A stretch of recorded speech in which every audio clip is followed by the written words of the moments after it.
러시아와 대한민국은 서로 윈윈 게임이 될 수 있는 경제 파트너다. 어마어마한 배를 만들 수 있는 노하우와 테크놀로지와 시설을 갖추고 있는 지역은 사실 전 세계에서 몇 군데 안 됩니다. 중국이 그렇고 일본이 그렇고 대한민국이 그렇죠. 그래서 지금 트럼프 대통령이 대한민국에게 계속 요구하는 것이 해군력 증강에 대한민국도 동참하라. 일본과 러시아는 사실 거꾸로운 관계지 않습니까? 러시아와 대한민국은 정말로 강력하고 서로를 절실히 요구하는 파트너가 될 수 있고 그 매개고리가 바로 전후 복구 등의 문제에서 러시아에게 한국이 꼭 필요한 이유는 무엇인가요? 정확히 말하자면 러시아 우크라이나 전쟁은 사실 언제 끝날지 모르죠. 바라건대는 어떤 형태로든 간에 빨리 매듭이 지어지길 바라지만 또한 돌아가는 국제정세라든지 아니면 유럽의 상황을 놓고 보면은 쉽사리 끝났지 않을 가능성이 큰데요. 그러면서도 향후에 어떤 이 유럽 정세를 우리가 판단을 해야 될 것이고 그에 맞춰서 우크라이나 하면 우크라이나 아니면 러시아 하면 러시아와 다시 관계를 재정립을 해야 될 텐데요. 아마 한국과 러시아 관계를 다시 재정립한다고 했을 때 우리가 고려해야 될 요인들이 여러 가지가 있겠죠. 그런데 그런 전통적인 고려 사항들 이외에 최근에 새로운 요인이 등장을 했습니다. 그게 바로 이제 북극 항로죠. 저도 이제 북극 항로라는 얘기를 들은 것이 제 기억에는 5년 전이었다고 생각을 해요. 그때만 하더라도 제가 잘 몰라서 북극 항로가 개발되고 있고 여기에 러시아의 지분이 상당히 크다. 그리고 러시아가 이걸 적극적으로 나서고 있고 다른 나라도 동참하려고 한다고 했을 때 전혀 감이 와닿지 않고 아니 그 얼어붙은 바다가 뭐 이렇게 중요하지? 라고 생각을 했는데 지금은 완전히 생각이 바뀌었습니다. 그러니까 오히려 20세기 중후엽의 국제정세라든지 아니면 최소한 이 유라시아 대륙의 정세를 결정할 수 있는 가장 중요한 요소가 바로 북극 항로다라는 생각이 듭니다. 북극 항로 위주로 한번 좀 따져나가자 보면요. 전쟁이 끝나거나 아니면 매듭이 지어갈 상황에서 다시 한번 이 북극 항로에 대한 관심이 고조가 되겠죠. 그리고 즉 단적으로 보이는 것이 바로 미국입니다. 미국이 왜 2025년 초에 그 푸틴 대통령을 알래스카로 초빙을 해서 정상회담을 했는가? 그때 가장 중요한 의제는 아마 북극 항로 개발이었을 거예요. 그래서 러시아와 미국의 지분을 어떻게 조정할 것인가 그런 얘기를 아마 했을 가능성이 상당히 크고요. 지금 이 트럼프 대통령이 그렇게 그린란드에 관한 말을 많이 하고 아주 공공연하게 그린란드를 미국의 어떤 일부로 만들어야 된다라는 식의 얘기를 하는 것은 이 서방구 중시 정책의 일환이기도 하지만 또한 그린란드를 무조건 미국의 어떤 손에 넣어야지 북극 항로 개발에 지분을 더 늘릴 수 있다는 그 아주 현실적인 판단 때문에 그렇거든요. 그래서 러시아와의 향후 관계 설정에서 이 북극 항로 문제를 우리가 아주 중시를 해야 됩니다. 그래서 현재 그 이재명 행정부에서 또 적극적으로 북극 항로 개척에 아니면 개발에 동참하겠다라는 식으로 되어 있는데 이 부분이 어떻게 풀리는가에 따라서 향후 러시아와 대한민국의 관계가 더 돈독해질 수도 있고 그쪽 나갈 때 이게 가장 핵심적인 쟁점이 될 수 있겠죠. 근데 북극 항로라는 것이 당연히 지리적인 요인이라든지 아니면 그 역사적 요인을 놓고 보면 러시아의 지분이 큰데요. 러시아로서도 북극 항로 개척에 대한민국의 몫이 분명히 있다고 생각을 하고 있고요. 또 실제로 그렇습니다. 그래서 러시아가 북극 항로 개발에서 한국의 동참을 해주기를 은근히 바라고 있고 또 그쪽 방면으로 나갈 수 있다고 했을 때 향후에 어느 속도로 진행이 될지는 모르겠지만 대한민국 정부와 러시아 정부가 다시 한번 관계를 재정립하고 예전의 관계로 돌아간다고 했을 때 그 핵심 쟁점 그리고 가장 중요한 요점이 바로 북극 항로 개발에 관한 양측의 이해, 관계 설정이라고 생각을 합니다. 대한민국이 러시아를 통해 얻을 경제적 이득은 무엇인가요? 일단 그 러시아 경제가 아무래도 미국이라든지 중국이라든지 아니면 유럽에 비해서는 아직까지 적은 건 사실인데 나름대로는 우리 대한민국의 수출 시장으로서의 역할과 몫이 분명히 있고요. 대한민국이 수출 시장으로 간주하고 협상을 벌이고 있는 어떤 여러 시장 중에서 한국에게 가장 우호적인 시장이 러시아거든요. 그런 시장을 일부러 마다할 필요는 없겠죠. 상대적으로 몫이 적을지라도 그야말로 그 한국의 이미지가 가장 좋고, 그리고 실제로 한국의 가장 우호적인 시장을 키우려는 노력을 당연히 해야 한다는 측면에서는 러시아와 관계를 또 증진해야 될 것이고요. 또 하나 어마어마한 에너지가 필요할 텐데요. 지금 한국에서 가장 그 질 좋고 값싼 에너지를 수입할 수 있는 국가 중에 하나가 바로 러시아 아니겠습니까?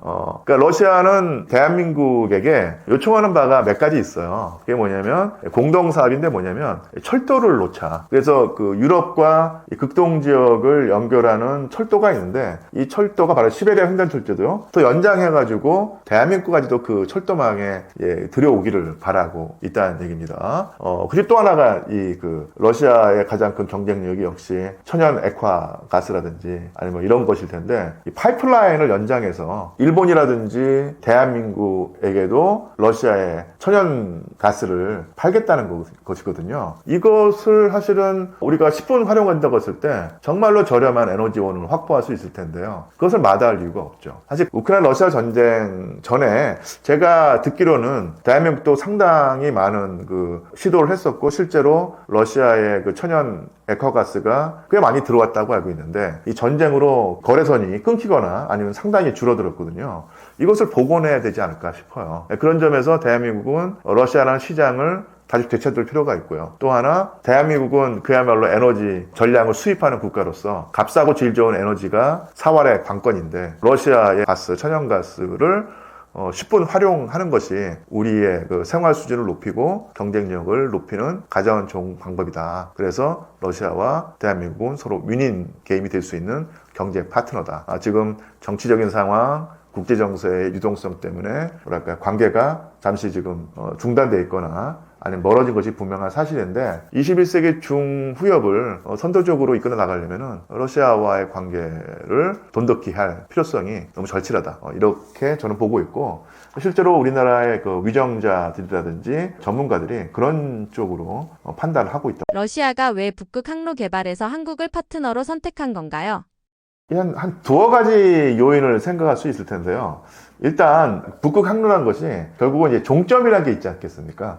근데 이 북극 항로의 그 동적 종점이 우리나라의 동해일 텐데요. 당연히 부산이나 울산이라든지 이쪽 그 지역이라는 거예요. 왜냐하면은 지리적으로도 그렇고, 또 하나 그 거대한 새로운 물류 루트가 개발이 되는 건데, 그러려면 그것을 수용할 수 있을 만한 항만 시설이라든지 항만 운영 체계가 있어야 되는데, 그런 것도 갖춘 지역이 별로 많지가 않습니다. 북한은 뭐 당연히 여러 가지 낙국성 때문에 그 고려 대상이 될 수 없고, 이 포항, 울산, 부산, 그다음에 마창진 지역이 바로 그런 유력한 대안이 될 수 있다는 얘기죠.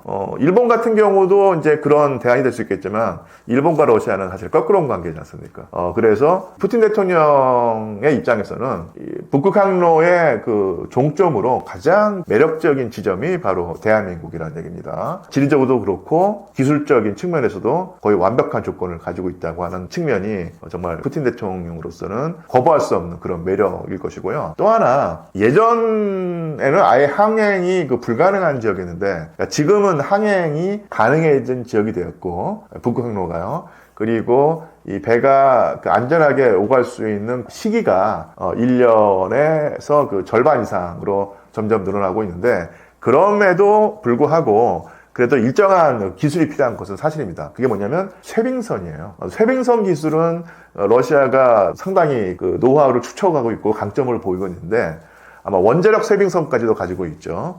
근데 문제는 쇄빙선도 그냥 쇄빙선은 아니고 천연 액화 가스를 아주 안정적으로 실어서 그 먼 거리까지 옮길 수 있는 그런 쇄빙선이어야 되는데, 제가 알기로 러시아가 그런 그 LNG, 그러니까 천연 액화 가스를 운송할 수 있는 쇄빙선을 만들 수 있는 기술은 아직 완벽하지 않다고 들어있어요. 그런데 아시겠지만 어마어마한 배를 만들 수 있는 노하우와 테크놀로지와 시설을 갖추고 있는 지역은 사실 전 세계에서 몇 군데 안 됩니다. 중국이 그렇고, 일본이 그렇고, 대한민국이 그렇죠. 미국이나 유럽 같은 경우는 분명히 기술력은 가지고 있는데, 배를 만드는 대형 선박을 만드는 것이 쉽게 말하면 비교 우위에 입각했을 때 별로 매력이 없는 거예요. 그래서 설계라든지 주요 부품, 쉽게 말하면 선박의 엔진이라든지 이런 것을 만드는 기술은 계속 가지고 있는데 몇천 명, 몇만 명이 달려들어서 배 한 척 만드는데 한 3년, 4년이 걸리잖아요. 여기에 들어가는 부담을 감당하는 거지 경제적으로 수지 타산이 안 맞는다고 판단하고 그 부분은 이제 쉽게 말하면 버렸습니다. 그래서 유럽이라든지 미국에서는 고도의 테크놀로지가 요구되는 선박을 만들어낼 수가 없죠. 그래서 지금 트럼프 대통령이 대한민국에게 계속 요구하는 것이 해군력 증강에 대한민국도 동참하라. 바로 이제 그런 선박을 만들 수 있는 대형 노동력, 고급 기술자들, 그리고 설계 기술, 조선 시설까지도 갖추고 있는 지역이 사실은 이 중국, 일본, 대한민국밖에 없기 때문에 그런 것인데, 이건 러시아도 마찬가지라는 얘기입니다. 그래서 아까도 말씀드린 것처럼 엄청나게 정교하고 안전한 대형 천연 액화가스 수송 쇄빙선을 만든다고 했을 때 러시아로서는 대한민국이 너무너무도 매력적인 파트너였던 거예요. 일본과는 그런 관계를 맺고 싶고 하지 않을 텐데, 그러면은 중국과 대한민국밖에 없습니다. 근데 중국이 계속해서 북극 항로 개발에 정말로 끼어들고 싶어 하거든요. 근데 그런 중국을 러시아가 견제할 필요성도 있는 거예요. 왜냐하면 중국을 끼워주는 순간 러시아의 어떤 지분이 줄어든 것은 분명한 사실인데, 근데 중국만큼 위험하지도 않고 중국만큼 큰 지분을 요구하지도 않으면서도 러시아가 바라는 선박을 만들 수 있는 국가, 그래서 대한민국을 파트너로 삼고 싶어하는 것이죠. 이런 측면으로 놓고 봤을 때 북극 항로의 한 종점으로서의 대한민국, 그리고 물류를 담당할 수 있는 대형 선박을 아주 정교하게 만들 수 있는 능력을 가지고 있는 국가 대한민국, 러시아로서 놓칠 수 없는 파트너겠죠. 그러니까 이런 측면을 서로 중시하고 관계 개선의 발판으로 삼는다면 그야말로 21세기 중후엽에 러시아와 대한민국은 정말로 강력하고 서로를 절실히 요구하는 파트너가 될 수 있고, 그 매개고리가 바로 북극항로라는 것이 제 판단이고, 상당히 많은 북극항로 관련 전문가들이 당연히 그런 쪽으로 생각하고 있습니다. 푸틴이 서방 유럽의 지원을 기대하다가 결국 등을 돌린 결정적 이유는 무엇인가요? 정확히 말하자면 일단 푸틴이 2000년에 집권을 했지 않습니까? 그리고 그 집권 초기에는 상당히 좋은 관계를 유지하려고 했어요. 근데 그것이 뭐냐면 가장 대표적인 예가 러시아가 아예 유럽연합에 가입을 하겠다. 그리고 설악한다면 이 나토에도 가입을 해서 아예 유럽의 확실한 일원이 되겠다. 그런 입장을 취했거든요. 실제로는 푸틴 대통령의 선임자였던 옐친 대통령도 비슷한 시도를 했었고, 집권 초기에 푸틴도 그런 입장을 취했는데, 이게 사실은 퇴짜를 맞은 거예요. 그래서 지금 최근에 우크라이나 러시아 전쟁을 보면서 서방과 러시아가 이제 극단적으로 대치하는 최근의 상황만 기억하시는 분들은 러시아가 이 유럽 지역에서 말썽장이고 두통거리구나. 그리고 항상 서방과 정말로 격렬하게 대립을 하는데, 아예 그냥 서방 세계의 일원이 돼버리면, 러시아로서도 좋고, 유럽 지역에서의 어떤 분쟁도 사라지지 않겠냐고 하면서 러시아를 탓하는 경우가 있는데요. 러시아가 그런 시도를 여러 번 했다는 얘기입니다. 근데 옐친 때도 한번 퇴짜를 맞았고, 푸틴도 아주 대차게 퇴짜를 맞았어요. 그래서 상당히 푸틴으로서는 자존심도 상할 것이고, 당연히 기분도 상할 것이고, 과연 서방과 러시아가 상호 공존의 길을 갈 수 있겠는가, 근본적인 회의를 하게 됐겠죠. 그런 식으로 실망에 차고 약간 화가 난 상태에 있는데, 이런 푸틴과 러시아를 서방 국가들이 전혀 달래해 주려고 하지 않고, 쉽게 말하면 삐쳐 있는, 뾰루뚱에 있는 러시아를 상대로 이렇게 쉽게 말하면 놀리기까지 했던 거예요. 그래서 결국은 푸틴이 입장을 정리합니다. 그 입장을 정리한 시기가 보통 2005년, 2006년, 2007년이에요. 그러면서 그 전까지 당연히 서방과 좋은 관계를 유지하려고 했으니까 사실은 화난 표정을 짓지 않고 웃으면서 서방과 한번 잘 지내보자라고 하는 제스처를 취해왔는데, 2005년부터 이 푸틴의 표정이, 즉 러시아가 서방에 대한 표정이 달라집니다. 상당히 이렇게 무뚝뚝하고 굳은 표정을 하게 되죠. 그리고 2007년도에 제가 기억하기로는 그 뮌헨에서 열린, 독일 뮌헨에서 열린 그 유럽 안보회의라고 하는 국제 그 회의가 있었는데, 여기에 푸틴 대통령이 참여해서 아주 그 굳은 얼굴로, 환한 얼굴로 서방이 그 러시아를 모욕해 왔다. 그리고 이런 모욕적인 상황을 우리가 감내하지 않겠다라는 식의 연설을 하거든요. 그 전까지 이게 쉽게 말하면 서방 세계의 유화 제스처를 보내온 푸틴만 보다가 푸틴이 작정하고 화를 내는 그 상황을 접했을 때 서방이 뭔가 러시아가 어떤 입장 전환을 했다, 내지는 사고의 전환을 했다라고 생각하지 않고 푸틴이 괜히 신경질을 낸다라는 식으로 가볍게 여겼던 거예요. 그러면서 푸틴과 서방이 화합할 수 있는 어떤 그런 상황이 거기서 사라져버리고, 푸틴으로서는 이제 돌아갈 수 없는 그 지점을 지나서 서방과 관계를 끊는 상황이 됐다는 얘기입니다. 그래서 2007년도에 어떤 그런 계기가 계속 그 진행이 돼서 2022년에 우크라이나 침공으로 나타났다고 볼 수 있고요. 또 많은 학자들이 이렇게 생각을 하는데요. 물론 이런 식의 어떤 싸움을 볼 때 뭐 서방이 잘못했다, 아니면 그 러시아가 잘못했다, 일방적으로 어느 한쪽에 100% 책임을 돌리기는 쉽지 않겠지만, 또 그렇지도 않겠지만, 결국은 뭐냐면 푸틴은 제스처를 취했는데 이 제스처의 어떤 속뜻을 서방이 몰랐거나, 아니면 러시아나 푸틴의 지인의를 철저히 불신하면서 서방이 퇴짜를 놨다. 그러면서 결국은 이 서유럽과 서방 세계와 러시아의 관계가 단절이 됐다라고 할 수 있겠죠. 또 한 번 여기서 푸틴 대통령과 옐친 대통령을 비교해 보자면, 옐친 대통령이 1990년에 집권을 해서 10년 동안 그 통치를 했는데, 이때는 러시아의 국력이 거의 바닥에 있었기 때문에 실제로 그 옐친은 아무리 모욕을 당하더라도 이 서방 세계에 대들 수 없는 상황이었어요. 그러니까 서방 세계와 힘겨루기를 할 수 없는 상황이었어요. 근데 이 푸틴 대통령은 2000년에 집권해서 실제로 초기에 뭐 어떻게 보면 그 러시아로서는 그 어마어마한 전환이 일어나서 경제가 활성화되고 바닥을 치고 이제 올라온 거죠. 국제적으로 유리한 상황도 있었고, 푸틴이라고 하는 정치가의 어떤 능력도 발휘된 상황에서 옐친 시대와는 비교할 수 없는 어떤 국력의 상승기를 맞이합니다. 그래서 푸틴 대통령 같은 경우는 어떤 관성이라든지 나름대로 정책에 입각해서 서방 세계에게 쉽게 말하면 자기가 추파를 던지고 한번 잘해보자, 썸 타자, 이런 식으로 나갔는데, 퇴짜를 맞고 서방이 아주 매몰차게 거절하는 모습을 보면서 내가 너밖에 없겠냐, 나도 재산이 있다, 힘이 있다라고 하면서 서방 세계에 굳이 그렇게 비굴하게 매달리지 않겠다라는 입장을 취했고요. 서방 세계에 실망하고 서방 세계에 어떤 일정한 반감이 생기니까 나타나는 현상이 뭐냐면, 이제는 러시아의 시선이 동쪽으로 가는 겁니다. 그래서 유럽과 미국에 매달리기보다는 동쪽으로 가서 새로 급격하게 떠오르고 있는 뭐 인도라든지 중국이라든지, 물론 중국과는 그 전통적인 우방이었지만 더더욱더 중국과의 관계를 강화하고 아주 그 급성하게 떠오르는 인도라든지 이 동아시아 지역에서 더 많은 관심을 기울이고 그쪽 국가들과의 우호 관계를 증진해서 서방에서 추구했던 그런 이익 증진을 동쪽에서 시도하겠다, 이런 어떤 입장 변화가 일어나고요. 그게 2007년도였습니다. 그리고 2010년대 내내 그런 식으로 진행이 됐었다고 볼 수 있겠죠.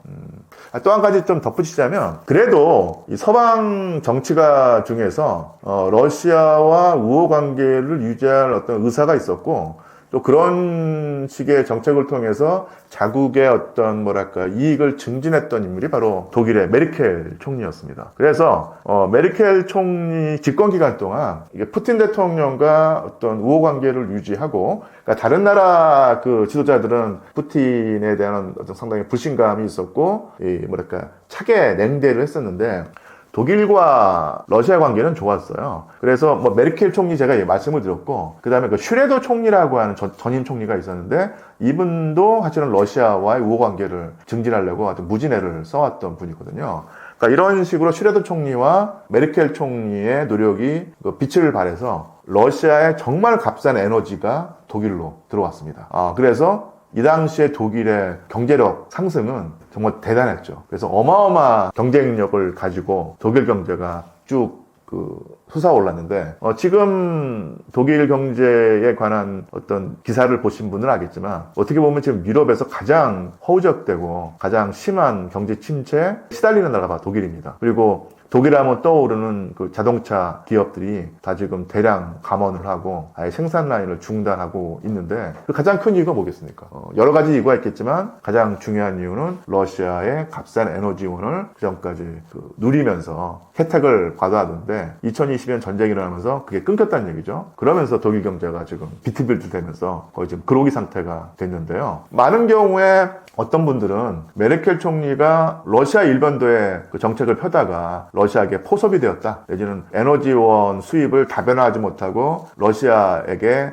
종속되면서 오늘날 독일 경제의 침체의 원흉이 메르켈 총리다. 이렇게 말하는 경우가 있는데 글쎄요, 과연 그렇게 메르켈 총리가 그런 식의 그 비판을 받아야 될 정치가인가 좀 저는 의심스럽습니다. 누가 보더라도 러시아의 값싼 에너지원은 매력적인 카드였고요. 그런 것을 10번 발휘했던 정치가가 메르켈 총리였고 오늘날 독일의 상황이라든지 근본적으로 서방과 러시아의 대립을 메르켈 총리의 잘못된 정책으로 본다는 것은 제가 볼 때는 좀 올바르지 않은 어떤 평가라고 봅니다. 그래서 제가 이제 메르켈 총리 얘기를 많이 이야기를 했었는데 서방과 러시아의 어떤 상호 우호 증진 그리고 윈닝 게임이 될 수 있는 가능성이 없지는 않았다. 그게 바로 메르켈 총리 하의 독일과 러시아의 관계였다는 얘기죠.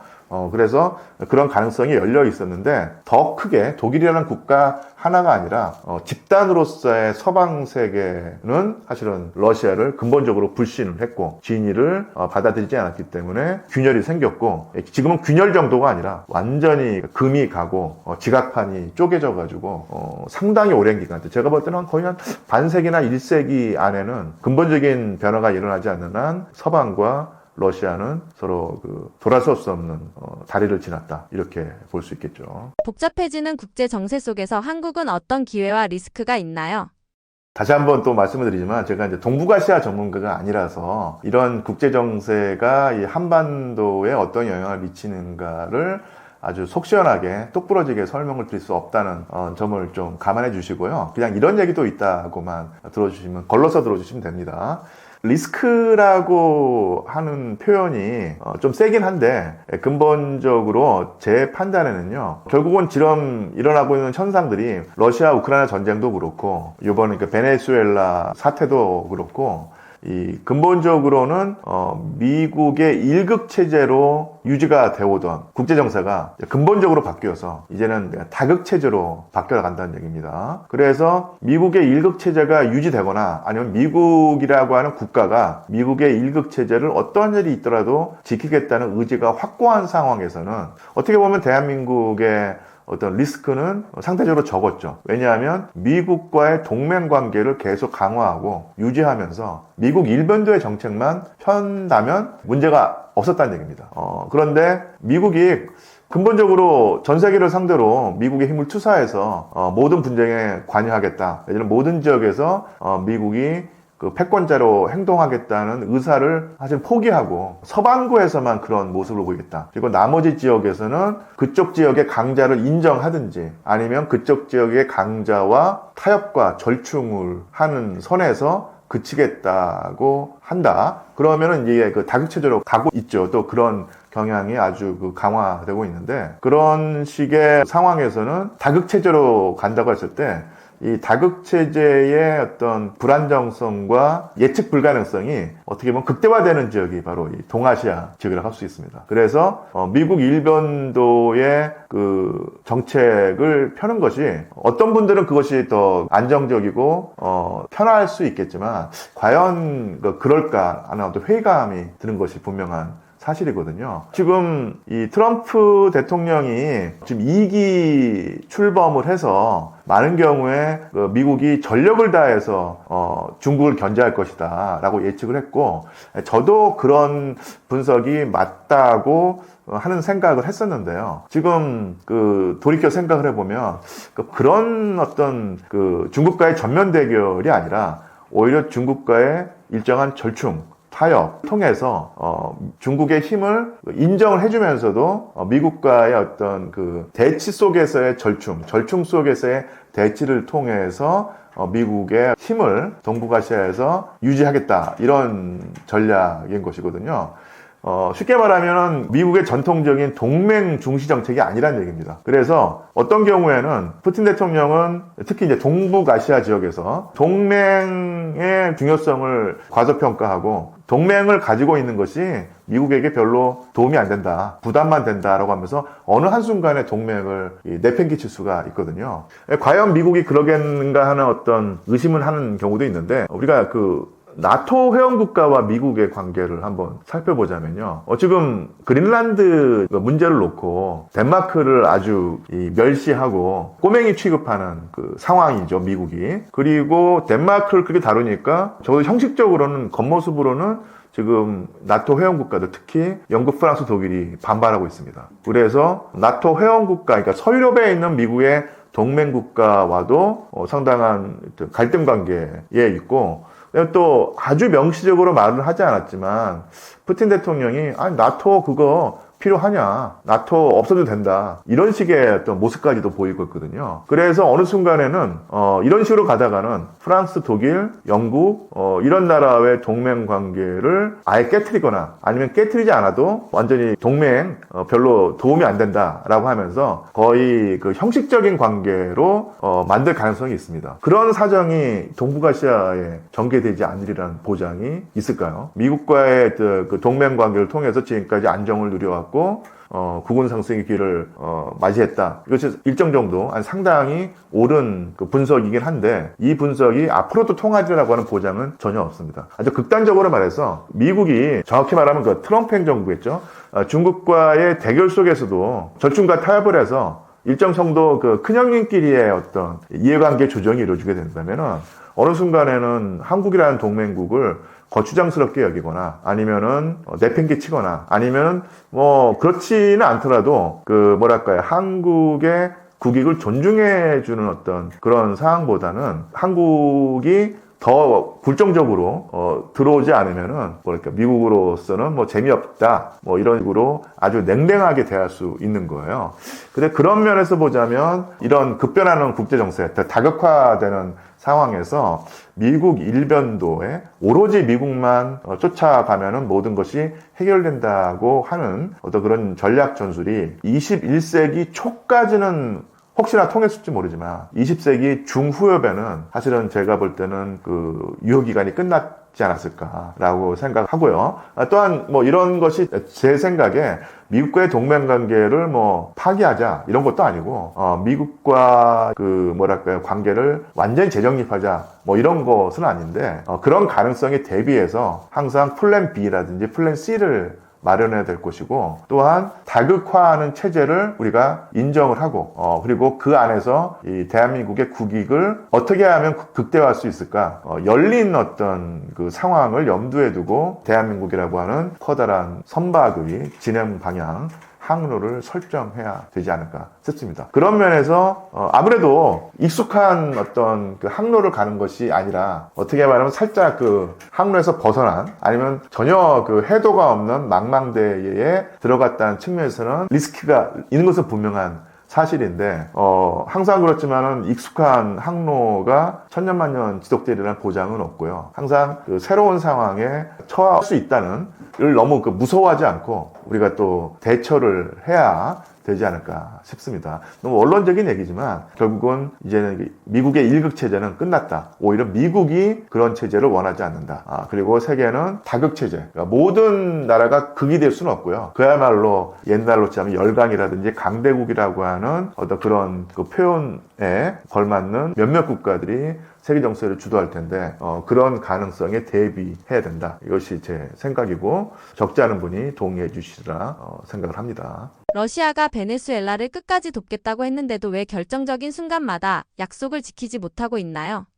정확히 말하자면 베네수엘라를 지지를 하고, 마두로 대통령 체포 이전에 러시아 연방정부가 베네수엘라를 지지한다, 그리고 두 나라 사이에는 전략적 동반 관계라고 하면서 서로를 후원하고 지지하는 관계였었는데 끝까지 돕겠다는 표현은 쓰지 않았거든요. 그리고 이제 결정적인 순간마다 약속을 지키지 못했다고 하는 질문은 아무래도 제가 볼 때는 중동에서 시리아가 러시아의 대표적인 우호 국가였고 시리아 아사드 정권이 유지되는 가장 큰 뒷배가 러시아였는데 얼마 전에 시리아가 무너졌고 요번에는 이 중남미에서 쿠바 다음으로 아마 러시아와 가장 가까운 관계였던 나라가 베네수엘라인데 베네수엘라의 대통령이 밤에 미국에게 체포당하고 하는 모습을 보여서 러시아가 아무런 힘을 못 쓰는 상황이 됐는데 어쨌든 간에 중요한 것은 러시아로서는 중동에서 시리아에서 실패를 했고 이 남미에서는 베네수엘라에서 실패를 했는데요. 가장 간단히 설명을 하자면 지금 러시아가 우크라이나 전쟁을 4년 동안 하고 있기 때문에 모든 관심의 초점이 러시아 정부로서는 지금 우크라이나에 가 있기 때문에 다른 데도 신경을 쓸 수 없는 상황인 것이죠. 그렇게 러시아가 우크라이나와 전쟁을 하면서 오랜 동안 거기에 이제 국력이 소모됐기 때문에 베네수엘라에 어떤 일정한 영향력을 행사해서 미국을 견제할 수 없었다. 이런 상황이 결국은 베네수엘라 마두로 정권의 붕괴로 이어졌다고 볼 수 있겠죠. 마두로가 체포당하는 것을 보면서 푸틴은 무슨 생각을 했을까요?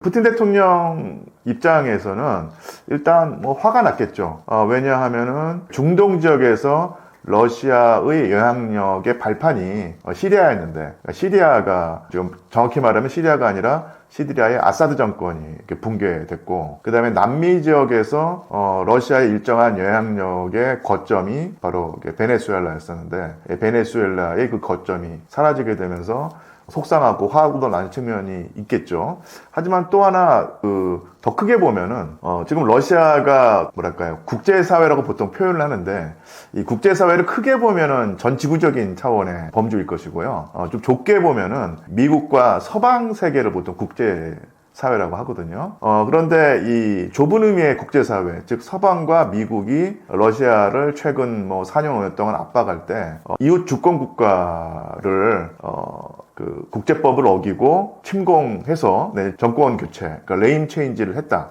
그러니까 이것은 범죄 행위다. 라는 식으로 비판을 계속 해왔고요. 이런 비판이 미국과 서방을 제외한 나머지 지역에서도 일정 정도 통했었는데 지금 베네수엘라 사태를 보면은 과연 서방과 미국이 그런 식의 비판을 러시아에게 할 수 있느냐 이런 상황이 되면서 러시아가 받는 어떤 비판의 강도 내지는 그 비난의 강도가 약해지거나 아니면 그 논거 자체가 사라질 수가 있습니다. 그러니까 이것은 푸틴 대통령으로서는 어떻게 보면 유리한 국면의 조성이라고 할 수 있겠죠.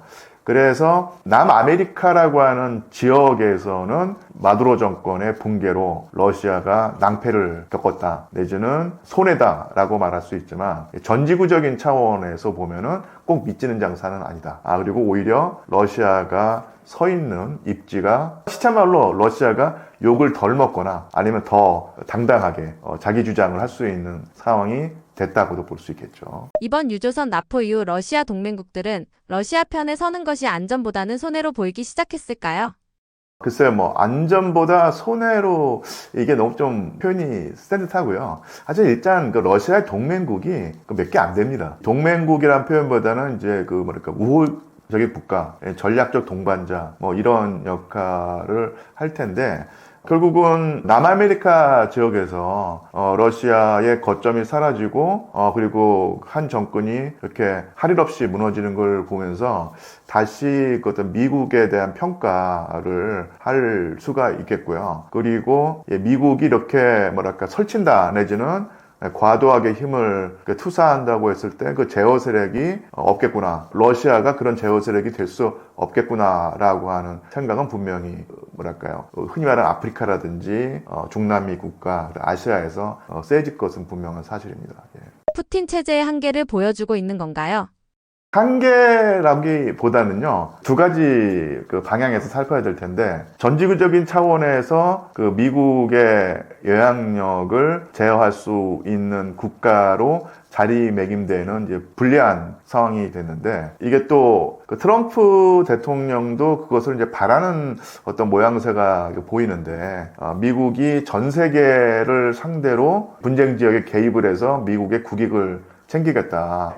쉽게 말하면 전 세계를 미국의 세력권으로 설정해놓고 일체의 도전 세력을 허용하지 않겠다는 것이 바이든 행정부까지의 입장이었다고 하면, 이 트럼프 대통령은 확실하게 거기서 벗어나서, 그러니까 미국의 상황이 전 세계를 상대로 미국의 힘을 투사할 수가 없다. 내지는 그래봤자 남는 장사가 아니다. 그래서 확실히 챙길 수 있는 지역에 한정해서 그런 정책을 취하겠다고 하면서, 그게 바로 이제 서반구라고 할 수 있겠죠. 구체적으로는 북아메리카, 그다음에 중남미라고 볼 수 있는데, 여기만 미국에 어떤 관여하겠다고 한다면은, 달리 말하면은 그 이외의 지역, 그러니까 유럽이라든지 아시아라든지 아프리카에서는 어떻게 말하면 미국의 힘이 예전처럼 투사되지 않을 가능성이 분명히 있을 텐데, 그런 측면에서는 푸틴 대통령이 나름대로는 유럽 지역에서 러시아가 그 지역적 강자로 미국의 인정을 받거나, 아니 그런 방향으로 미국과 절충을 할 수 있다고 하는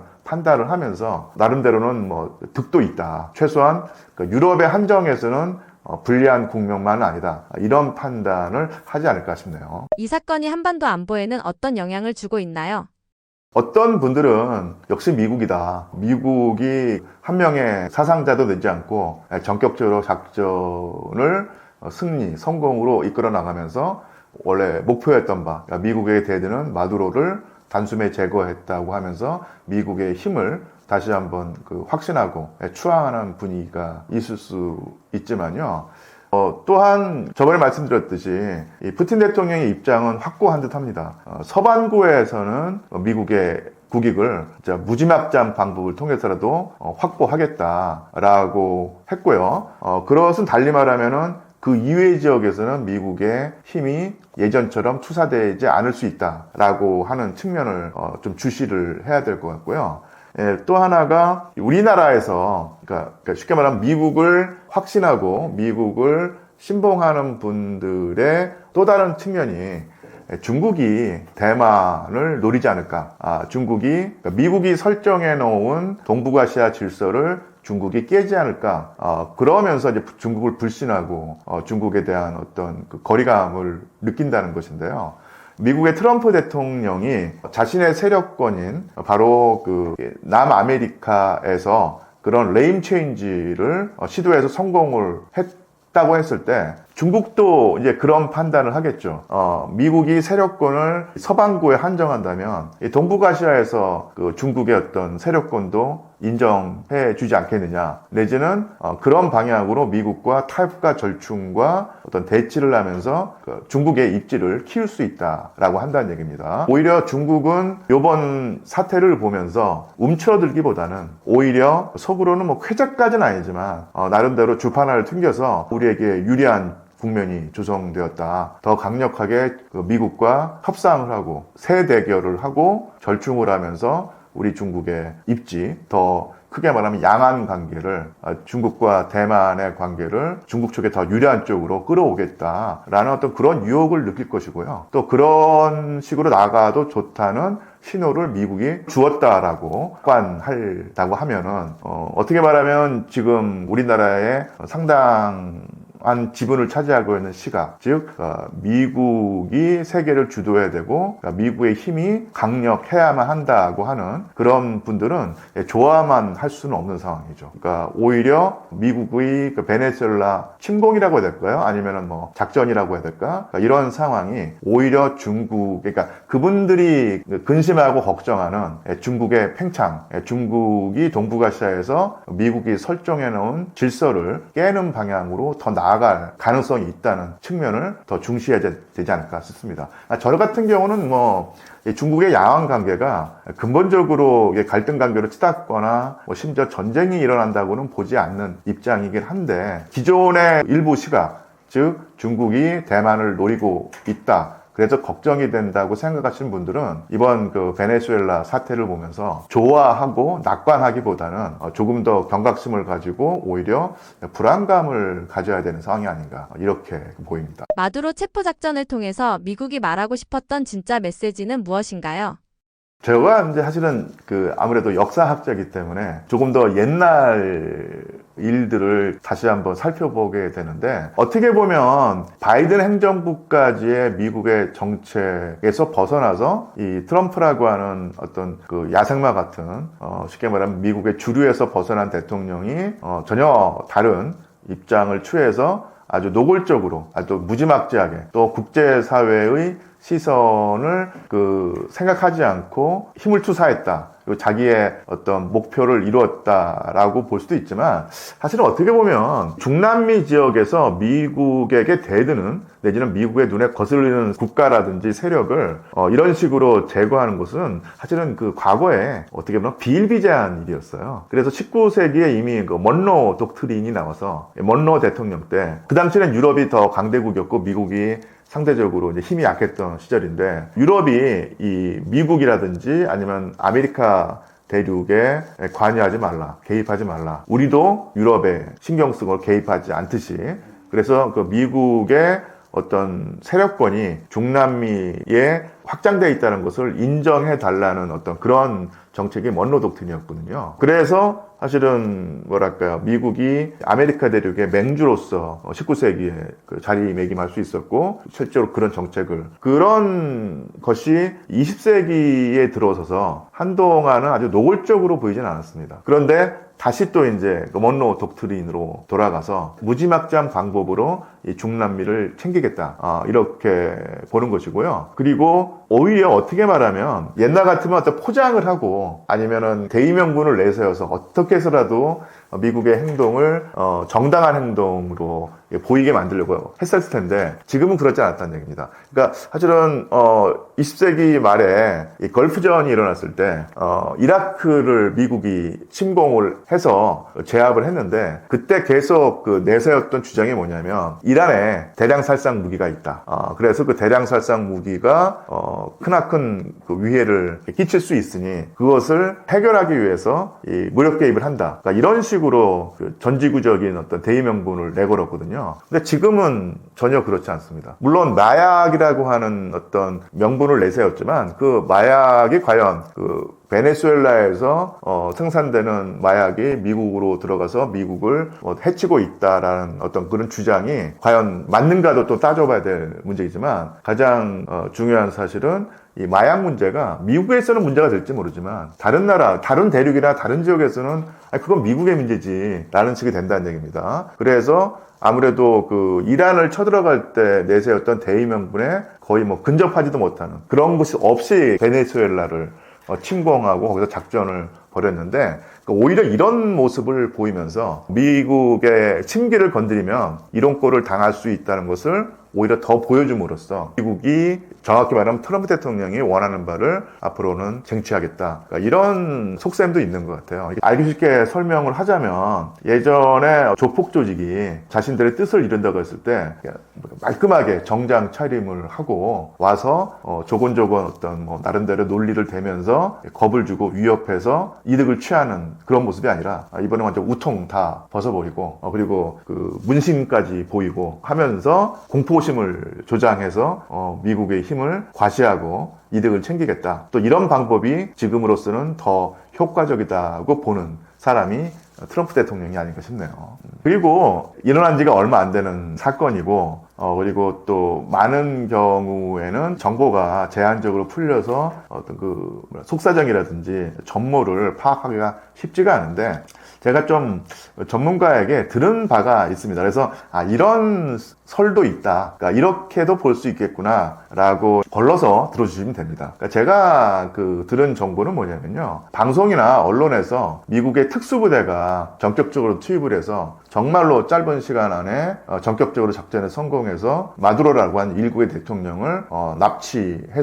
체포해서 납치해서 미국으로 데려갔다, 이렇게 돼서 미국의 군사력을 또 한번 과시하는 것이 됐었는데, 이미 그런 작전이 벌어지기 전에 미국의 첩보 조직이라든지 아니면 대외 공작팀이 작전을 수행해서 베네수엘라 정부를 마비 상태로 빠뜨렸다는 거예요. 그래서 굳이 이 군사력 아니면 특수부대를 투입해서 전쟁과 비슷한 전투 상황을 하지 않았어도 됐는데 일부러 그런 전투 상황을 연출했다고 했을까요? 그러니까 정말로 아주 깔끔하게 소리 나지 않게 이 마두로를 체포해서 미국으로 데려올 수 있었는데 헬리콥터 날아다니고 펑펑 터지고 그런 모습을 연출했다는 얘기입니다. 그것은 트럼프 대통령이 바로 그 미국 국민들을 상대로 일종의 쇼를 했다는 거예요. 지금 트럼프 대통령은 이 미국의 중간 선거를 앞두고 있습니다. 그리고 그 중간 선거가 자기의 어떤 지지도를 가늠하는 어떤 척도가 될 텐데 사정이 별로 안 좋죠. 이 관세 정책으로 미국에게 경제적 이득을 가져줬다고 하는데 물가가 폭등을 하고요. 더더군다나 미국의 서민들이 받는 경제적 압력이 이만저만 크지 않다고 들었었는데 그러면서 그 지지도가 계속 떨어지고 있었고 또한 그 미국의 그 반트럼프 세력이 나름대로 지리멸렬한 상태로 있다가 지금 결집하는 모습을 보이면서 미국의 신장이라고 할 수 있는 그 뉴욕 시장 자리가 반트럼프의 선봉장인 맘다니에게 넘어가는 이런 상황이 됐으니 사실은 중간 선거의 그 예상 결과가 트럼프에게 좋지 않았거든요. 트럼프는 그런 식으로 만약에 중간 선거에서 자기가 참패하는 모습을 보이면 자기의 어떤 퇴로까지도 위험해질 수 있다고 생각을 해가지고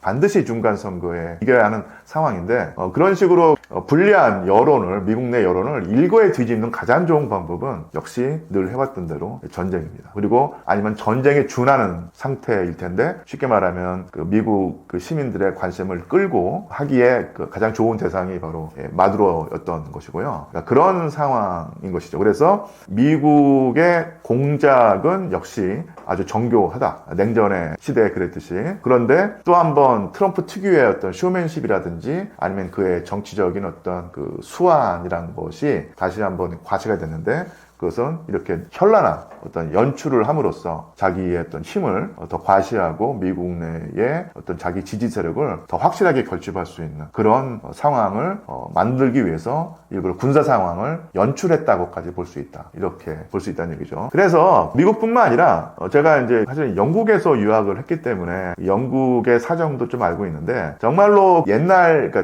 벌써 한 40년 전 얘기겠군요. 거의 반세기 전 얘기인데 이 아르헨티나 옆에 그 포클란드라고 하는 섬이 있었죠. 이 포클란드는 그 영어 이름이고 중남미에서는 말비나스 섬이라고 불렀었는데 여기가 영국 영토거든요. 그런데 당시 그 아르헨티나의 군부 정권이 자기의 정치적 입지가 흔들리니까 그것을 타개하는 방법으로 영국 영토였던 이 포클랜드 제도, 말비나스 제도를 전격적으로 군사 점령을 했어요.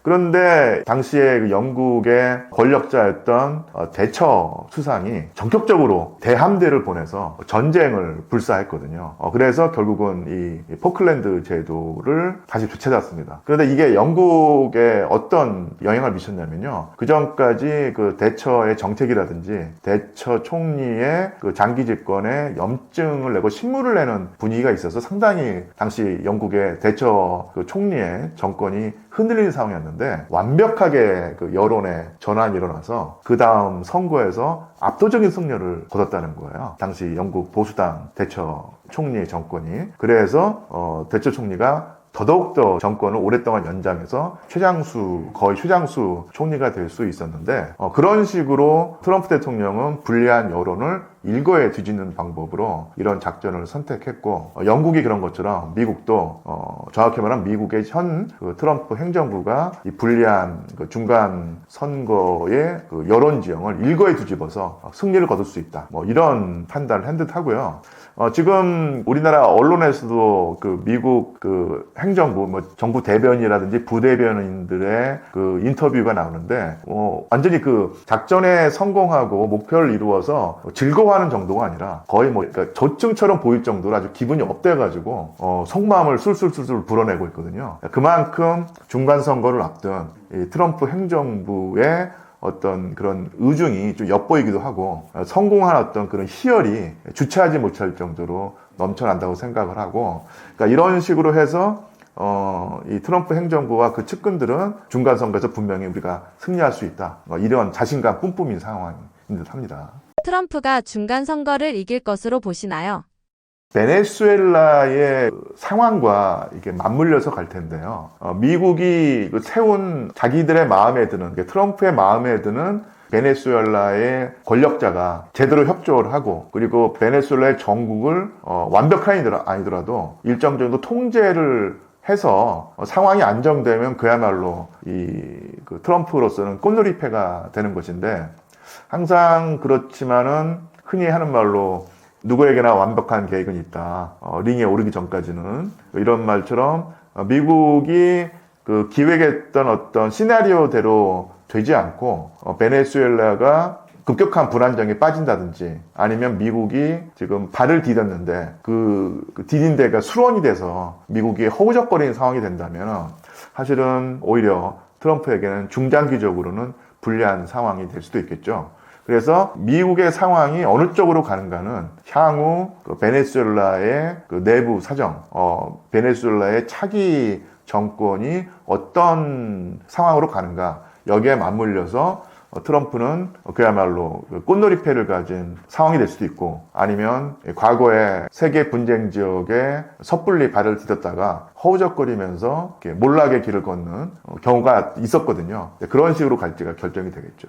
돈바스란 대체 어떤 곳이길래 러시아와 우크라이나가 양보를 못하는 건가요?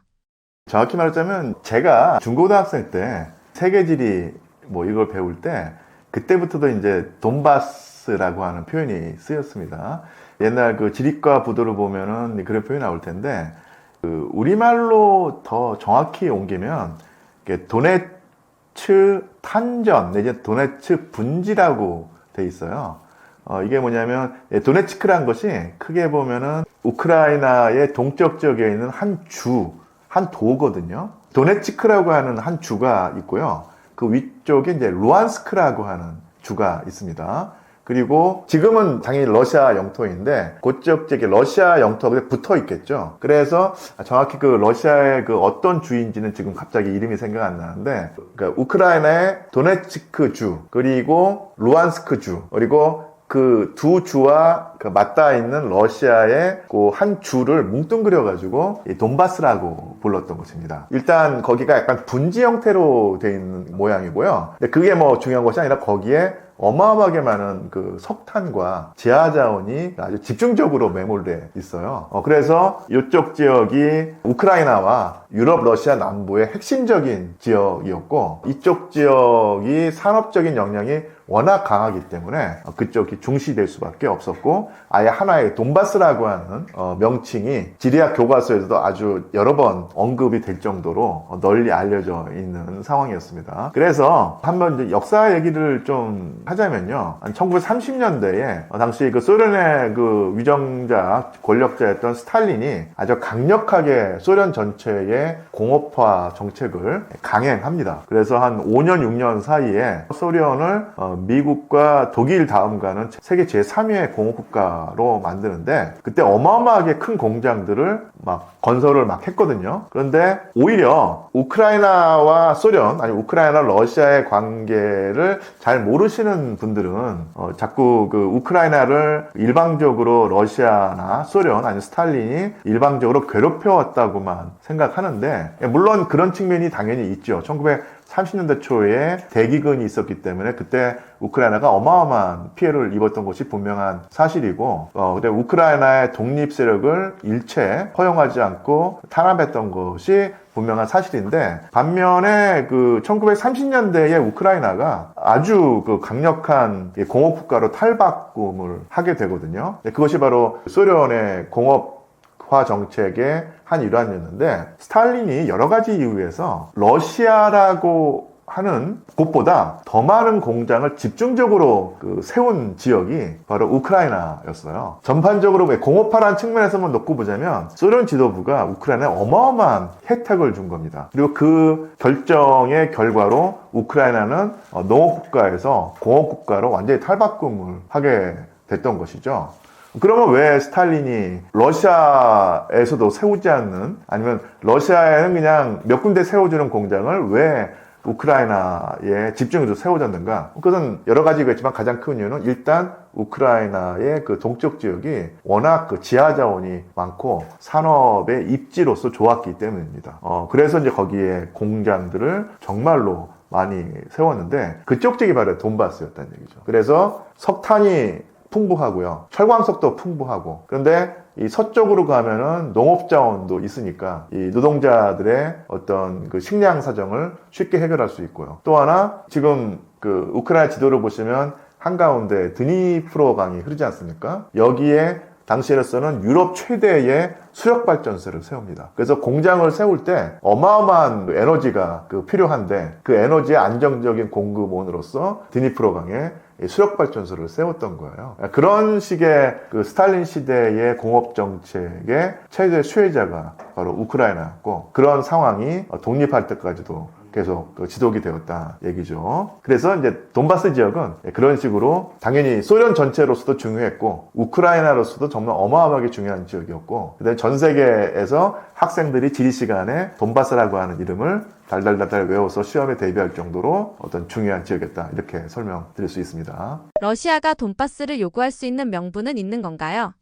아주 원칙적인 국제법에 따르면 어쨌든 간에 우크라이나는 독립 주권 국가였고 그 영토를 옆에 있는 러시아라는 나라가 침범을 해서 그쪽 지역을 점령한 다음에 자국 영토로 선언했다는 측면에서는 이게 큰 문제가 될 수 있는데 그러니까 뭐 논거라든지 이렇게보다는 그러니까 왜 러시아에게 이 돈바스 지역이 중요한가 했을 때 크게 두 가지입니다. 하나는 이 돈바스 지역이 그야말로 자원의 보고다. 여기를 장악하고 있으면은 경제적으로 엄청난 이익이 된다라는 측면이 당연히 있고요.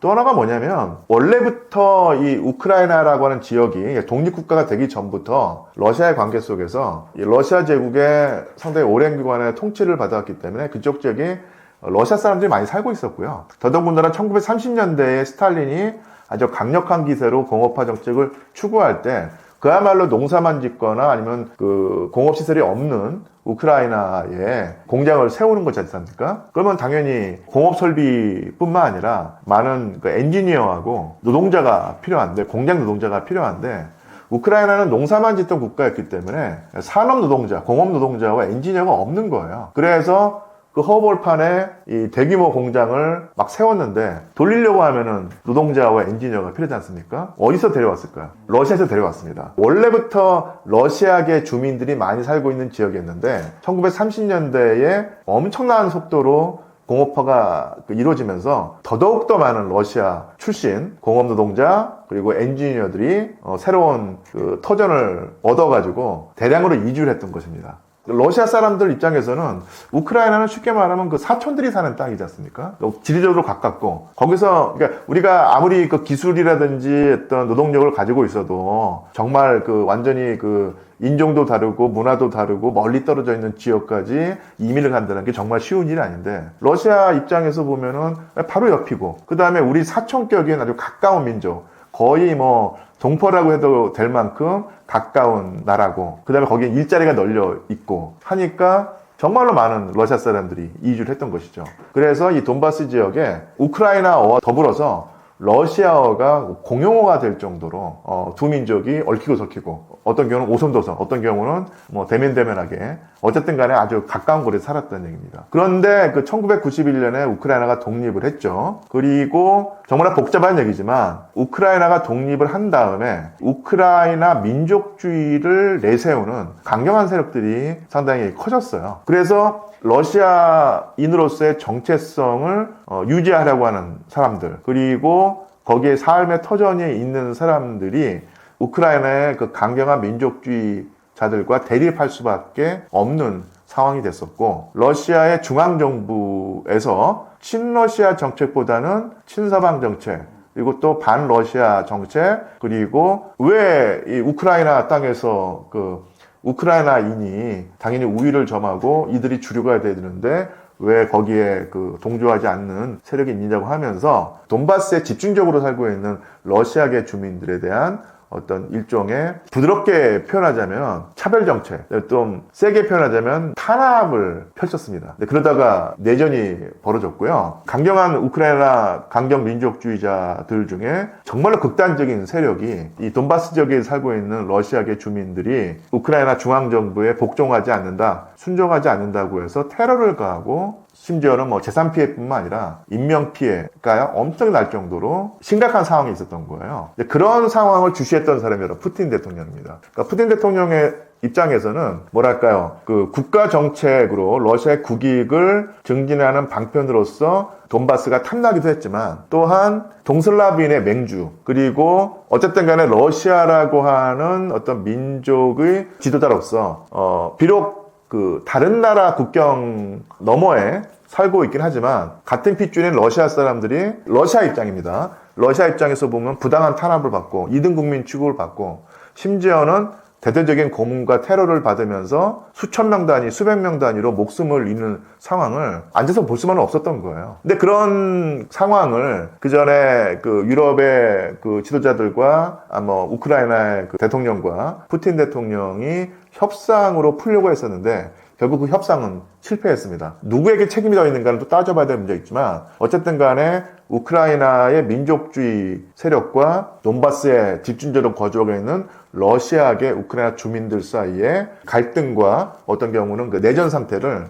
평화적인 방법으로 해결할 수 없는 상황이 되면서 푸틴 대통령은 그야말로 자신의 어떤 세계관의 일환일 수도 있고요. 아니면은 대의명분으로 내세우기에 좋은 것일 수도 있고 쉽게 말하면 생명의 위협을 당하고 있고 실제로 엄청난 피해를 봤던 돈바스 지역의 러시아계 주민들을 근본적으로 보호하는 가장 확실한 방법은 전쟁밖에 없다. 아예 러시아의 영토로 삼아버리는 것이 근본적인 문제 해결이다. 이런 판단을 했다는 얘기죠. 그래서 다시 한번 말씀드리지만 푸틴 대통령 입장에서 보면 평화적인 방법으로 그 문제를 해결하려고 했었는데 서방 세력의 배신, 서방 세력의 농간에 의해서 그것은 이제 안 통한다, 효과가 없다로 판단하고 근본적인 방식은 아예 돈바스 지역을 러시아 영토로 삼아버림으로써 그쪽 지역을 에 살고 있는 러시아계 주민들의 신변을 가장 안정적으로 보호할 수 있다. 그러니까 이런 대의명분 내지는 푸틴 대통령이 내세우는 세계관의 어떤 연장선에서 이 전쟁을 택했던 것이죠. 러우 전쟁의 끝에서 돈바스를 최종적으로 차지하게 될 국가는 어디일까요?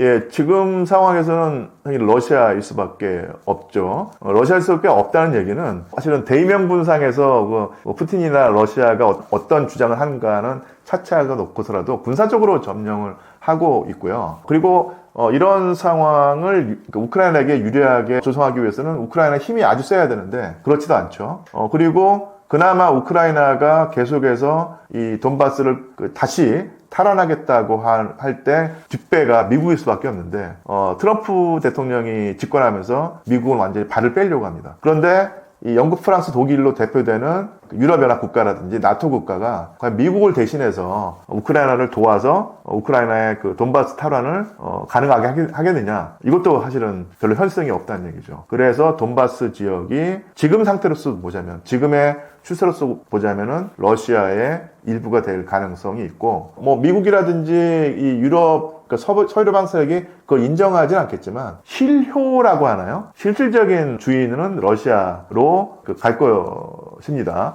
이거 현실이고, 또 한 가지 조금 디테일을 보완을 하자면, 처음에는 우크라이나와의 관계를 설정할 때 러시아가, 특히 푸틴 대통령이 가장 중요한 목적은 우크라이나의 중립국화였어요. 중립국화라고 하는 목표를 이룰 수만 있다고 하면 2022년과 2023년도에 점령하고 있는 돈바스 지역을 다시 그 우크라이나 정부에게 넘겨주고, 푸틴 대통령이 가장 중시하는 우크라이나 전체의 중립국화를 얻어내려고 하는 의도가 분명히 있었고, 또 그럴 의향이 있었고, 그래서 2022년 4월, 5월, 6월 이때 이 튀르키예에서 협상을 하면서 아예 돈바스 지역의 그 러시아계 주민들의 안위를 우크라이나 정부가 보장을 하고 차별 정책을 철폐하고 그리고 돈바스 지역의 그 자치권을 확장하는 약속만 한다면 아예 점령 지역에서 러시아군이 철수하겠다. 이런 협상까지 거의 성사 단계에 가 있었거든요. 근데 그러다가 사실 그렇게 됐으면은 뭐랄까요, 전쟁이 2022년에 끝날 수도 있었는데 타협이 이루어지기 직전에 영국의 보리스 존슨 당시 총리가 와서 서방이 우크라이나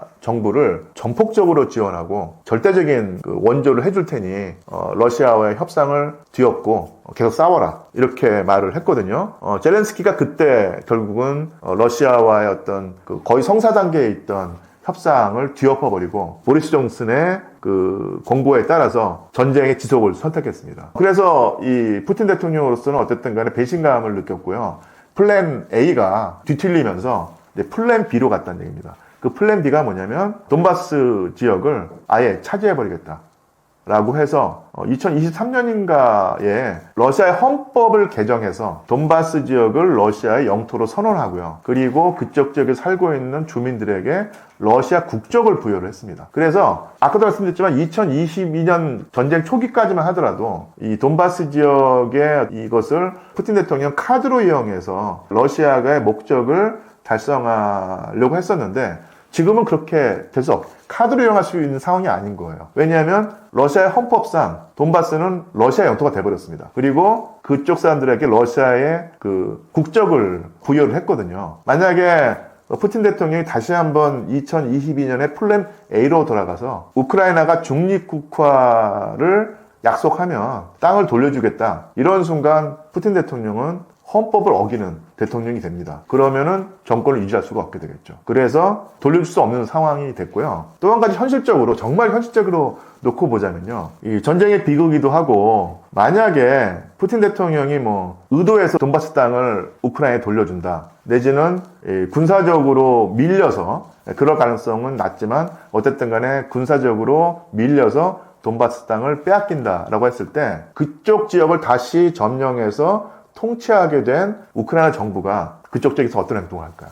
러시아에게 부역했다고 하는 의심을 하거나 아니면 실제로 그런 행동을 한 사람을 가만두지 않고 정말 처절한 응징을 할 겁니다. 끔찍한 방법을 응징할 수 있겠죠. 또 한 가지 우크라이나 정부로서는 극단적인 탄압이라든지 이런 것을 억제하려고 하겠지만 극단적으로 가버린 우크라이나의 민족주의자 세력이 이미 피맛을 봤고요. 러시아에 대한 적개심에 사무쳐서 조금이라도 러시아에게 부역한 사람들을 상대로 어마어마하게 테러를 가할 것입니다. 이러면 아프리카라든지 아니면 중동 이런 지역에서 벌어지는 끔찍한 피해 향연이 벌어질 가능성이 있고요. 이런 점을 생각해서는 이제는 푸틴 대통령은 돌아갈 수 없는 상황이 된 것이죠. 이미 그쪽 지역은 피해 젖은 땅이 됐고 그런 상황이 됐을 때 돈바스를 돌려준다는 것은 그야말로 또 한 번의 재앙을 되풀이하는 상황이 되기 때문에 푸틴 대통령은 지금 상태로서는 어떤 그런 식으로 돈바스를 주고받는 카드로 사용할 수 없게 되는 상황인 것입니다. 물론 그런 상황을 조성하게 된 데는 전쟁이라고 하는 방법을 택한 푸틴에게 책임이 있지만 그런 책임 소재를 지금 와서 따진다는 것이 과연 문제 해결의 근본적인 해결책이 될 수 있는가를 또 생각해 봐야 될 것이고 현실만 따지고 놓고 보자면 오히려 다시 우크라이나의 영토가 되는 것이 문제를 더 가중하고 더 비비 꼬이게 만드는 비극이겠죠. 2026년의 러우 전쟁은 어떻게 진행될 것으로 보시나요? 전쟁을 예측하는 것도 힘들었고 그 다음에 그 전쟁이 어떤 쪽으로 진행되는가를 예측하기도 정말 힘든 상황입니다. 당연한 예고 당연히 이 전쟁이 언제 끝날 것인가 어떤 형태로 끝날 것인가를 예측한다는 것이 정말로 어려운 일이긴 한데 현재 추세로만 놓고 보자면 러시아가 전황이 유리했고요. 우크라이나가 초반에는 정말로 선전을 하면서 체급에 비해서 잘 버텼던 것도 분명한 사실이었지만 결국 체급 차이를 이겨내지 못하고 정말로 위기에 몰려 있습니다. 그러면은 외부의 원조라도 확실하게 들어와야 되는데 가장 큰 형님 노릇을 해줄 수 있는 미국이 사실은 한 발을 빼는 정도가 아니라 두 발을 다 빼려고 하고 있고요. 그런 미국을 대신해서 같이 있겠다고 해주는 나라가 영국, 프랑스, 독일인데 이 세 나라의 군사력이라는 것이 미국에 비해서는 형편없이 낮은 수준이고 일단 세 나라도 지금 상황이 진짜 안 좋죠. 경제적으로도 워낙 안 좋고 현재 집권하고 있는 사람들, 마크롱 대통령, 슈타머 총리, 메르츠 총리도 언제 정권이 날아갈지 모를 상황입니다. 그런 면에서 과연 이 세 나라가 우크라이나에게 정말로 현실적인 도움이 될 수 있을까 의심스럽습니다. 그리고 최근에 뉴스를 보니까 미국이 우크라이나를 후원해주지 않는다면 영국, 프랑스, 독일이 그 역할을 대신해주겠다라고 하면서 우크라이나의 실병력을 파견하겠다, 평화유지군이라고 하는 형태로 했을 때 그 협정을 한 다음에 메르츠 총리, 그 다음에 슈타머 총리, 그리고 마크롱 대통령과 젤렌스키 대통령이 함께 웃으면서 서로 압수를 하고 협정을 했는데요. 그 표현이 상당히 재밌죠. 평화유지군 투입에 관한 의향서라고 하는 표현을 썼습니다. 이 협정도 아니고 의향서, 그런 의향이 있다라고 하는 아주 정말로 낮은 단계의 상황이었거든요. 그게 과연 근본적으로 영국, 프랑스, 독일이 자신의 어떤 살을 내주면서까지도 우크라이나를 지켜줄 근본적인 확고한 의지가 있는가 상당히 의심스러운 상황이라는 얘기입니다. 전황은 러시아에게 유리하고 우크라이나는 불리하고 우크라이나를 도와줄 수 있는 큰형님은 완전히 발을 빼거나 아니면 오히려 러시아와 타협을 하고 야합을 해서 우크라이나를 지금 러시아에게 넘겨주려고 하는 의향마저도 보이고 그를 대신할 수 있는 세력이 결국은 이 영국, 프랑스, 독일인데 영국, 프랑스, 독일도 제 거가 석자라고 하는 표현이 이상하지 않다 싶을 정도로 자체 위기에 빠져 있고 그럴 만한 힘도 없는 듯하고요. 이렇게 됐을 때 결국은 전쟁의 끝은 푸틴의 목적대로 될 것이다. 그런데 그 과정이 얼마나 오래 걸릴지 그리고 푸틴의 의도가 완전히 관철될 것인가 아니면 또 다른 수렁에 빠질 것인가는 또 지켜봐야 될 문제가 아닌가 싶습니다. 그러니까 전반적으로 그림은 푸틴의 의도가 관철된다고 보이는데 과연 이렇게 깔끔하게 뒤탈 없이 될 것인가 이것은 장담할 수 없는 것이 현실이다라는 측면을 염두에 두면서 유럽의 정세를 판단하고 유라시아 대륙의 정세를 판단하고 또 여러 가지 요인을 감안해서 전 세계 차원의 그 정세를 판단하면서 대한민국의 항로를 설정해야 한다고 생각합니다. 러시아의 현재 서민 경제는 어떤 상황인가요? 지난 5년을 한번 재구성을 해보면요. 푸틴 대통령이 2022년 2월에 우크라이나를 침공했을 때 전황이 술술 풀리진 않았고요. 그리고 미국이 주도하는 서방 세계의 정말로 전면적인 경제 제재에 시달리게 되었죠. 그때 웬만한 경제 전문가들은 러시아 경제가 석 달 이상 버티지 못할 것이다 라고 예상을 했습니다. 그리고 4년 전에 신문 칼럼이라든지 유튜브 방송을 다시 한번 돌이켜보면 그때 러시아의 경제가 붕괴할 것이다라고 예측하는 경제학들이 상당히 많이 있었어요. 근데 그것은 완전히 빗나간 예측이 되었죠. 오히려 영국, 프랑스, 독일의 경제가 침체에 빠지고 허덕이는 상황에서 러시아 경제는 호황을 구가했습니다. 예상을 완전히 뒤엎고요. 물론 러시아의 호황에는 돈이 풀려서 전시 호황이라고 하는 거품이 끼어있던 것은 분명한 사실이지만 그것을 감안놓고 보더라도 러시아 경제가 예상을 뛰어넘어서 원활하게 돌아갔던 것이 분명한 사실이었어요. 그것은 여러 가지 요인이 있겠지만은 그러니까 푸틴 대통령의 경제 운영팀이 상당히 능력이 뛰어났다. 그 대표적인 인물이 제가 몇 번 거론했던 옐비나 나비울리나라고 하는 경제 브레인입니다.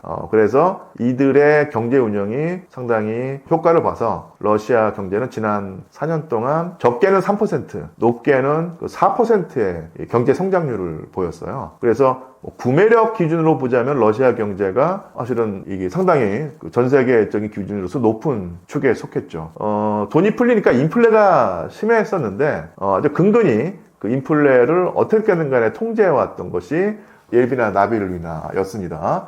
근데 그러다가 2022년 하반기부터 러시아의 경제 성장률이라든지 이것이 뚝 떨어졌어요. 그래서 아마 2026년은 아마 1% 수준일 것이다. 거의 반토막 더 났다는 얘기죠. 그래서 러시아 경제가 전시 호황의 단마에서 이제는 단맛을 누리지 못하고 경착륙을 할 가능성도 있다는 것이 나오는데 또한 최근에 러시아 언론을 봤더니 러시아 정부 측에서는 분명히 경제 성장률이 3% 내지 4%에서 1%로 떨어진 것이 분명한 사실인데 이것은 그 경제 위기의 조짐이라기보다는 과도하게 달아올랐던 경기, 정확히 말하면 인플레이션을 정부가 바라는 수준으로 낮추기 위한 의도적인 경제 냉각이다 이렇게 표현을 하더라고요. 물론 그것은 러시아 정부의 입장이기 때문에 액면 그대로 받아들이기는 힘들지만 어쨌든 간에 러시아 경제가 조정을 하고 있다. 근데 그것이 경제 위기로 빠질 것인가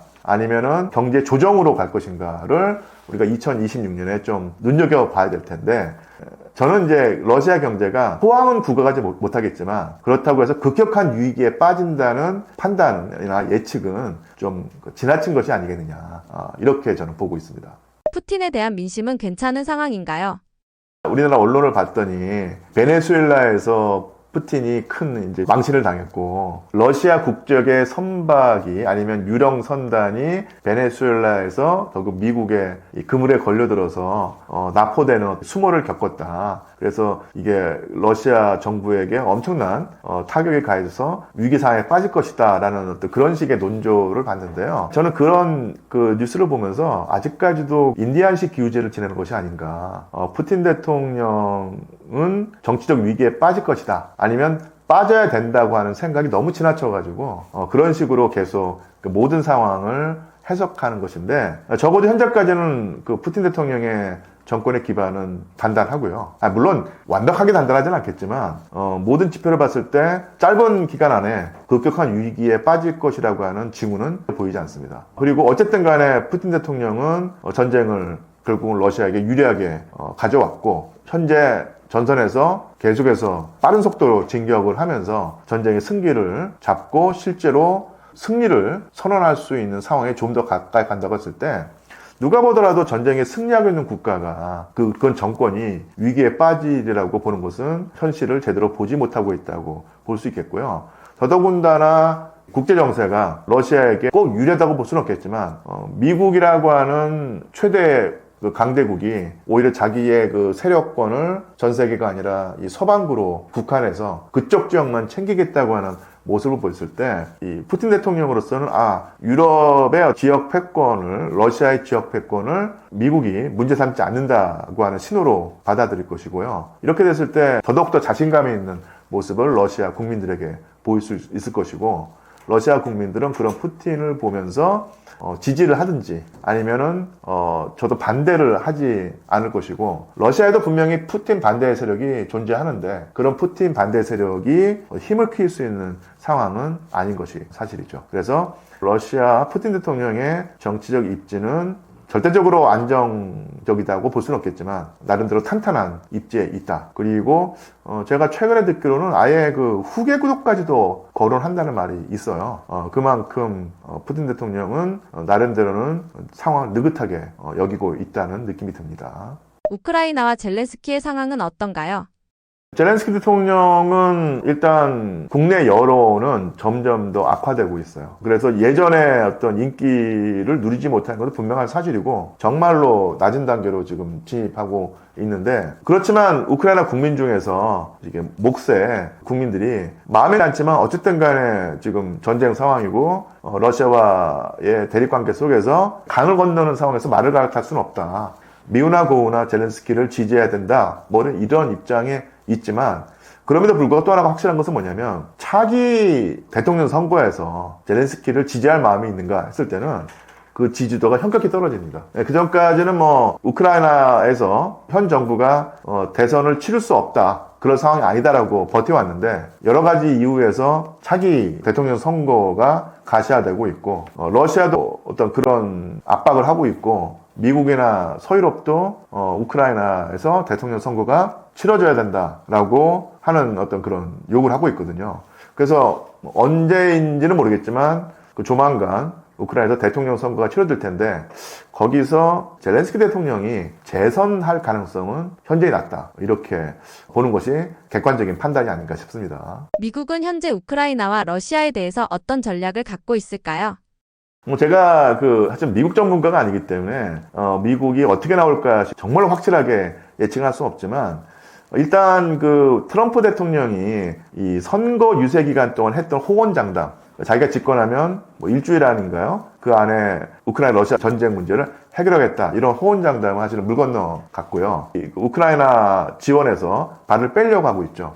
그래서 아마 무기 지원은 거의 다 끊었다고 알고 있습니다. 그리고 자금 지원도 엄청나게 줄였다고 알고 있는데, 하지만 트럼프 대통령은 그렇다고 해서 우크라이나가 처참하게 그 패배를 당하면서 러시아의 의지가 관철되는 그런 식의 종전은 바라지 않을 거예요. 왜냐하면 트럼프 대통령은 계속해서 주장하는 바가 이 전쟁은 내가 일으킨 전쟁이 아니다. 바이든이라고 하는 그야말로 인지장애 상태의 대통령이 잘못 판단을 해서 이런 수렁에 빠졌다라고 하면서 모든 책임을 바이든 대통령에 넘기고 있는데, 그런 점이 분명히 없진 않지만 또 하나 확실한 것은 뭐냐면 트럼프 대통령은 자기 임기 안에 우크라이나가 완전히 항복하는 모양새는 사실 원하지 않을 거예요. 왜냐하면 우크라이나의 아주 비참한 패배를 허용한 대통령으로 남기를 바라고 있지 않거든요. 근데 그것은 미국 역사책에 러시아의 승리를 허용한, 우크라이나의 패배를 허용한 대통령으로 기록된다, 이런 체면의 문제가 아니라 그런 식의 모양을 보였을 때 정권 유지에 이게 사실 엄청난 마이너스 요소라는 얘기입니다. 미국 국민 중에서 가뜩이나 지금 트럼프에게 불만이 있는 시민들이 있을 것인데, 그런 시민들에게는 그런 상황이 그야말로 호기가 되어서 맹공을 트럼프에게 퍼부을 것이고요. 또 하나 마가라고 하나요? 전통적인 트럼프 지지자들 입장에서 볼 때 미국이 관여했던 전쟁을 그렇게 무책임하게, 그리고 또 모양새 빠지게 철저한 패배로 끝맺음하는 것은 바라지 않을 것이라는 얘기죠. 그래서 그런 점을 볼 때 미국의 국내 정치의 한정에서도 트럼프 대통령은 반대 세력에게 자기에게 공격의 빌미를 주지 않으려고 할 것이고요. 자기 지지 세력에게도 자신의 안 좋은 모양새를 보여주고 싶지 않기 때문에 철저한 러시아의 승리, 비참한 우크라이나의 패배라고 하는 모양새가 연출되지 않도록 그런 선에서 관리를 하지 않을까 싶습니다. 어쨌든 간에 미국이 패배했다는, 물론 직접적인 패배는 아니지만 미국이 전폭적으로 키워오고 지원했던 우크라이나 현행 정부가 완전히 몰락하는 그런 상황은 어떻게든 피하려고 할 것이고요. 향후에 우크라이나 정부의 미국의 입장이 일정 정도 통하는 상황을 연출하려고 할 것이고요. 또 하나가 트럼프 대통령이 결국은 이제 비즈니스맨일 텐데, 우크라이나 전쟁 이후에 재건 사업에서 미국의 어떤 수익을 극대화하려고 할 것인데요. 그러려고 하면 우크라이나 정부가 최소한 미국에게 적대적인 정부가 되지는 않아야 되겠죠. 그래서 미국의 말을 듣는 그런 정부가 우크라이나에 서야지만 미국의 우크라이나 재건 사업에서 엄청난 수익을 얻을 수 있을 것이고요. 그러려고 하면은 나름대로는 일정한 전략적 후퇴, 출구 전략을 써야 한다고 하는 측면이 됐을 때 완벽한 패배의 모습은 보여주려고 하지 않겠죠. 이렇게 한번 판단을 하고자 합니다. 저는 상명대학교 역사 콘텐츠학과 소속 교수 류한수이고요. 역사가입니다. 나름대로는 지난 세월의 상황을 연구하면서 현재의 국제정세를 판단해보고 아주 조심스럽게 앞날을 한번 예측을 해왔는데, 또 한번 느끼는 바지만 20세기의 상황과는 전혀 다른 국제정세에 접어들었다. 그리고 그 흐름이 사실은 21세기 초엽에 물밑에서 계속 흐르고 있었는데, 저류라고 하죠. 저류. 밑에서 흐르는 도달 흐름이라는 것이 있는데, 이것이 이제 밑에서 흘러가는 도달 흐름 정도가 아니라 아예 그 표면으로 떠올라서 큰 지구라고 하는 큰 이 바다 표면에 폭풍우가 불고 있다. 그 폭풍우의 한 증세가 바로 미국의 전격적인 베네수엘라 작전, 침공, 정권 교체일 것이다. 그리고 이것이 하나의 징후일 뿐만 아니라 어떤 그런 폭풍우의 강도를 더 높이는 하나의 원인이 되고도 있다. 이런 측면을 우리가 주시하면서, 지금 중남미에서 격변이 일어나고 있는데 파고가 일종의 해일이거든요. 이 해일이 태평양을 건너서 동북아시아에도 닥칠 가능성이 있으니 그에 걸맞는 전략 판단을 하고 조금이라도 안전하게 대한민국의 항로를 설정해야 되지 않을까. 그래서 익숙한 해도는 지금 사라진 상태다. 새로운 해도를 우리가 구해야 될 것이고, 그러려고 하면은 좀 더 객관적이고 더 냉철한 판단을 해야 될 것이고, 과거의 어떤 사고방식을 일정 정도는 타파하고 벗어나는 노력을 게을리하지 않아야 될 것이라고 생각을 합니다.